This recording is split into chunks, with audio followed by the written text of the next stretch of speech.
أعوذ بالله من الشيطان الرجيم بسم الله الرحمن الرحيم فتول عنهم حتى حين وأبصرهم فسوف يبصرون أفبعذابنا يستعجلون فإذا نزل بساحتهم فساء صباح المنذرين وتول عنهم حتى حين وأبصر فسوف يبصرون سبحان ربك رب العزة عما يصفون وسلام على المرسلين والحمد لله رب العالمين صدق اللہ العظیم۔ ان تلاوت کردہ آیات کریمہ کے بعض کلمات کے معنی یہ ہیں۔ فتولا اس کے معنی ہیں پس ان سے منہ موڑ لو۔ ابصر اس کے معنی ہیں دیکھتے رہیں۔ یستعجلون کے معنی ہیں وہ جلدی کرتے ہیں۔ بساحتہم اس کے معنی ہیں ان کے صحن میں۔ منذرین کے معنی ہیں ڈرائے جانے والے۔ یاسفون کے معنی وہ بیان کرتے ہیں۔ ان آیات کا ترجمہ یہ ہے، پس آپ ایک مقررہ وقت تک کے لیے ان سے منہ موڑ لیں اور انہیں دیکھتے رہیں، وہ بھی عنقریب دیکھ لیں گے۔ تو کیا وہ ہمارے عذاب کی جلدی کرتے ہیں؟ جب وہ ان کے صحن میں اترے گا تو ڈرائے جانے والوں کی صبح کیا ہی بری ہوگی۔ اور آپ ایک مقررہ وقت تک ان سے منہ موڑ لیں اور دیکھتے رہیں، وہ بھی عنقریب دیکھ لیں گے۔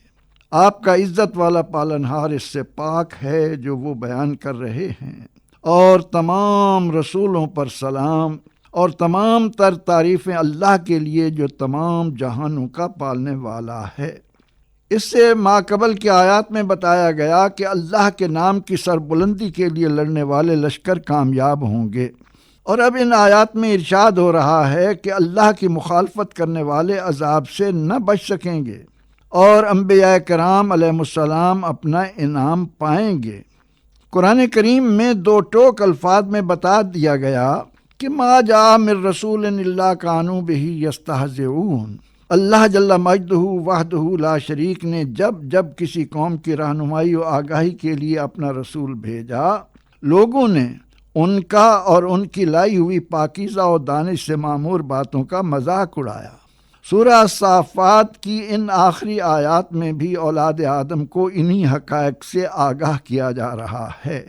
رسول اللہ صلی اللہ علیہ وسلم نے جب اپنی دعوت کا آغاز فرمایا تو شرک کی غلاظت میں لتڑے اور خواہشات نفس کی تکمیل میں تمام حیوانی حدیں پار کر جانے والے سیخ پا ہو گئے، جنہیں صادق و امین کہہ رہے تھے، جن کے اخلاق و کردار کے مداح تھے، جن سے مشکلات میں دعائیں کرواتے تھے، جن کے عدل و انصاف پر عش عش کر اٹھتے تھے، جن کی انسان دوستی کو مثالی تصور کرتے تھے، اور ان کی لائی ہوئی آخری اٹل اور حکمتوں اور مصلحتوں سے معمور تعلیمات کے سراسر خلاف اٹھ کھڑے ہوئے اور مخالفت و مخاصمت کی تمام حدیں پار کر گئے۔ اتنے سارے جھوٹے معبودوں کے مقابلے میں صرف ایک اللہ پر ایمان و یقین، ان کے آباء و اجداد کے صدیوں سے من گھڑت عقائد و اعمال کے بتوں کو پاش پاش ہوتا وہ برداشت نہ کر سکے۔ وَانْصُرُوا آلِهَتَكُمْ کا باطل نظریہ لے کر وہ اپنے تمام وسائل کے ساتھ رسول اللہ کے مد مقابل آ گئے، اور جب آپ صلی اللہ علیہ وسلم کی استقامت کے کوہ صفا کے مقابل ان کی دال نہ گلی اور انہیں ایسے نفیس و لاجواب ہمتوں سے معمور جوابات ملے کہ اے پیارے چچا، اگر یہ لوگ میرے ایک ہاتھ پر چاند اور دوسرے پر سورج بھی لا کر رکھ دیں تو بھی میں بشیر و نذیر کی صفت سے اپنے آپ کو الگ نہیں کر سکتا، تھک ہار کر اپنا کیا چٹھا دیکھ کر وہ اس طرح کی دعائیں کرنے لگے کہ اللہم ان کان ھذا ھو الحق من عندک فامطر علینا حجارۃ من السماء او ائتنا بعذاب علیم۔ اے اللہ، اگر تیرا یہ نبی، تیرا یہ دین تیری طرف سے برحق ہے تو ہم پر آسمان سے پتھر برسا یا کوئی اور دردناک عذاب ہم پر مسلط کر۔ اس کا جواب تو نے یہ ملا کہ ما کان اللہ لیعذبہم وانت فیہم، اے رحمت للعالمین، آپ کی موجودگی میں رحمان و رحیم، اللہ انہیں یوں ختم نہیں کرے گا۔ ہاں اے میرے عبد کامل، میں آپ کو یہ حکم دیتا ہوں کہ ایک مقررہ وقت تک آپ ان سے اپنے رخ زیبا کو موڑ لیجئے، آپ بھی منتظر رہیں اور یہ بھی دیکھتے رہیں، انہیں عنقریب سب کچھ نظر آ جائے گا۔ ہمارے عذاب کی جلدی ہے، کاش یہ انسانی تاریخ کے اتار چڑھاؤ سے آگاہ ہوتے، انہیں معلوم ہوتا کہ ان سے پہلے اس طرح کی حرکات و اعمال کے مرتکب قوموں کا کیا انجام ہوا، اور اولاد آدم کی عروج و زوال سے لبریز داستانیں ان علاقوں کے کھنڈرات سے آج بھی بآسانی پڑھی اور جانی جا سکتی ہیں، مگر ایسا احساس بہت کم خوش نصیبوں کو میسر آیا کرتا ہے جو تاریخ سے سبق لینے کے متمنی ہوا کرتے ہیں، ورنہ کیفیت یہ ہے کہ نفس ما کم طرز فرعون نیست، لیک اورا اون مارا اون نیست۔ جس کو بھی فرعون جیسے اسباب و اختیارات ملتے ہیں وہ فرعونیت کا بازار گرم کرنے سے باز نہیں آیا کرتے۔ فرمایا ان منکروں کو، مشرکوں کو، کافروں کو، غافلوں کو، لذات نفس کے دلدادوں کو، دنیا کی زندگی آخرت کی دائمی زندگی پر ترجیح دینے والوں کو، دنیا کے ساز و سامان پر اترا کر اپنی دھاک بٹھانے کے خواہش مندوں کو ہمارے عذاب کی جلدی ہے۔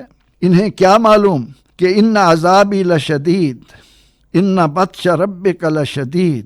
رب تعالیٰ کی گرفت کا یہ کیسے اندازہ لگا سکتے ہیں جس کی قدرت و عظمت، ہیبت و جلالت، قدوسی و جبرویت کا عالم یہ ہو کہ اذا اراد شیئا ان یقول له کن فیکون، کلمہ کن ساری زمینوں کو الٹ پلٹ کر رکھ دے، ابابیل ہاتھیوں کا برکس نکال کر رکھ دیں، 10-12 کی شدت کا زلزلہ آسمان سے باتیں کرنے والے محلات پر مشتمل شہروں کو زمین برد کر دے، پانی اور ہوا کے تھپیڑے جن سے برداشت نہ ہو سکیں، انہیں ہمارے عذاب کی جلدی ہے۔ انہیں معلوم ہونا چاہیے کہ جب اللہ کا عذاب آئے گا اور وہ آگاہ کی جانے والی اقوام کے صحن میں اترا تو ان کی صبحیں بری طرح سیاہ کالے اندھیروں میں ڈوب جایا کرتی تھیں، کچھ نہیں بچا کرتا تھا۔ قربان جائیں قرآن تیری عظمتوں اور صداقتوں پر، کتنے خوبصورت انداز میں تو غافلوں کو غفلت، دیدہ دلیروں کو ان کی خود ساختہ دلیری کے بھیانک انجام سے آگاہ فرما رہا ہے۔ اے کاش اولاد آدم اپنے کانوں کی ڈاٹ نکال کر ان حقائق کو توجہ سے سن سکتی۔ عصر حاضر کے زمین پر وقوع پذیر ہولناک واقعات کی روشنی میں قرآن کی یہ نصیحتیں سننے کا کس کے پاس وقت ہے؟ ارشاد ہوا محبوب ان کی ان احمقانہ، لغویانہ، صفاکانہ، مجرمانہ، ندامت و پشیمانی سے معمور باتوں کو قابل غور سمجھنے کی بجائے ان سے رخ زیبا موڑ لیجئے۔ یہ بھی دیکھیں اور آپ بھی ان قریب یہ اپنے انجام سے دوچار ہوں گے۔ اور تاریخ نے دیکھا کہ بدر کے ایک جھٹکے نے ان کا سارا نشہ ہرن کر دیا۔ اس صورت کا اختتام پر جو 3 آیات ہیں کتنی حسین، دلکش، رب کی عظمت، اس کی قدرت و ہیبت اور انبیاء و مرسلین علیہ السلام کی اللہ کے ہاں قدر و منزلت کی آئینہ دار ہیں۔